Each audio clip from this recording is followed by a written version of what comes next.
think it gets to the broader point that I was making before, though, when it comes to AI, is not looking to AI as being this nebulous concept that just like magically spits out the right answer, but rather considering what AI can do with your existing business processes, or even thinking about, can our business processes change now that we have the power of AI? And I think one of the greatest use cases I've seen, not that I'm using me personally, but what I'm hearing from other people too, is like AI as a mechanism for being kind of like that first line of defense in coming up with ideas for responses to questions. I can't tell you how many times that as I'm coming up with content, creating content for YouTube or LinkedIn or whatever, it's like that, not to use ChatGPT as everything that I need for my content, but it's like starting the ball rolling and getting the ideas flowing. And then from there, I actually like complete the thought, or I complete the ideas. Yeah, I mean, I was having a conversation with Roman Villard before, and he works up in the startup space. And he was telling me, like, yeah, he just has conversations with ChatGPT all the time. He'll like be in the car, like he'll finish at a conference, and he'll just go through day by day what he did, and it will dictate it, and he'll basically ask it to create content ideas from his thoughts. And I was like, that's amazing. That. So I've tried it a few times, and it's, they have a full-on conversation with you, and you can figure out and do things and be like, cool, like, I've been thinking of this idea. I've been trying to build this. What is important? I want to talk about the accounting basics. Here are 3 ideas I have. Which one do you think would be the most? And obviously it goes and looks, finds all the information. It probably picks up the one that's had the most searches on it. Be like, yeah, that's a great topic that people want to talk about. And I'll be like, okay, great. How do we change it for the wine industry? And they'll start bringing me some ideas. I'll be like, well, that's garbage. That makes sense. Let's go with that idea. And then, I come down, I've had a 20-minute conversation for one paragraph, which then I can spin off into multiple pieces of content. Well, that makes a big difference. And I've just done that while I'm commuting from a meeting that is dead time, right? I've got nothing to do in that. Like I can listen to a podcast, can catch up on sports news, or I can talk to this piece of software and put my ideas on paper. And it's been super helpful after conferences, and that's where he sort of brought it up. It's like, I've just sat and listened to all this content.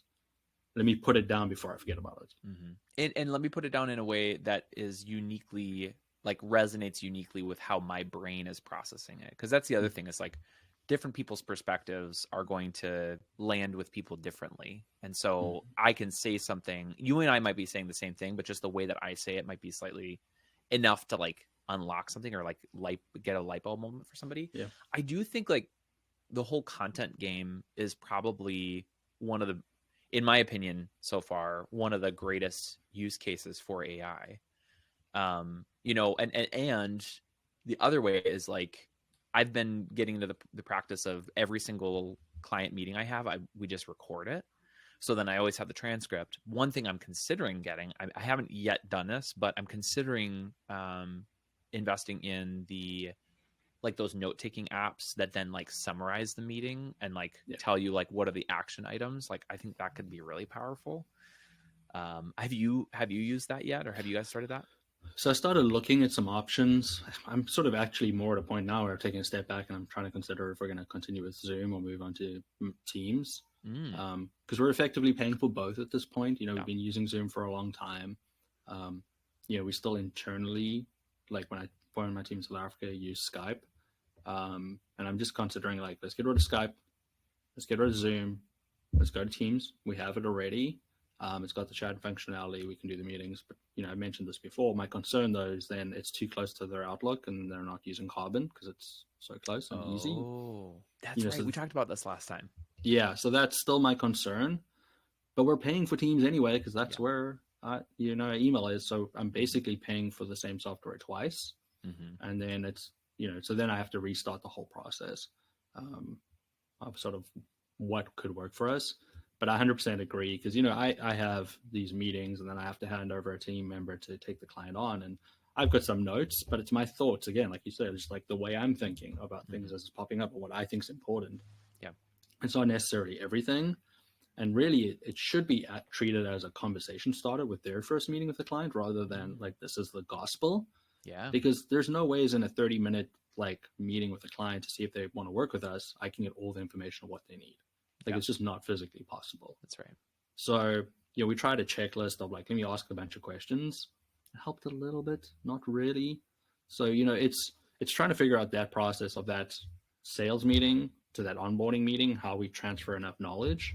Yeah. And I do think recording those meetings, because, I've moved to a point where I have a cell phone. It is the number on our website, but I don't answer phone calls at all. I just let it go to voicemail. I'll almost listen to it straight away. And if it's important, I'll call them straight away back, right? If I've got time for it. And that's sort of the way I'm using it at the moment. So all my calls are on some sort of video software. And I tell people, like, hey, I'm sending you the link. We don't have to turn the camera on, but this is just easier. Like, we don't have to worry about missing calls. Like, we're all going to the same place at the same time. Yep. This is like walking into a meeting room. We know what we're there to do, and it's much better. So I think just from a productivity standpoint, it makes a lot more sense because people are prepared. This is what my meeting is, rather than some random person. They're like, I'm like, hey, this is Zane from Protea Colab. It's like, oh yes, I forgot. We're talking today, right? Okay, now this is destined to fail. Yes. Even if I close the business, it's still not going to be the most productive phone call. Totally agree. Could not agree with you more. I think that's, even if those use cases aren't necessarily AI specifically, I think getting us thinking more on those lines where you change how you do things, where now everything just funnels into these meeting rooms. Wholeheartedly agree. I mean, I had one of my clients, their general manager was just like, well, can you just call me tomorrow at whatever time? I'm like, I'll send you a calendar invite. And it was just like, so didn't like resonate with this person.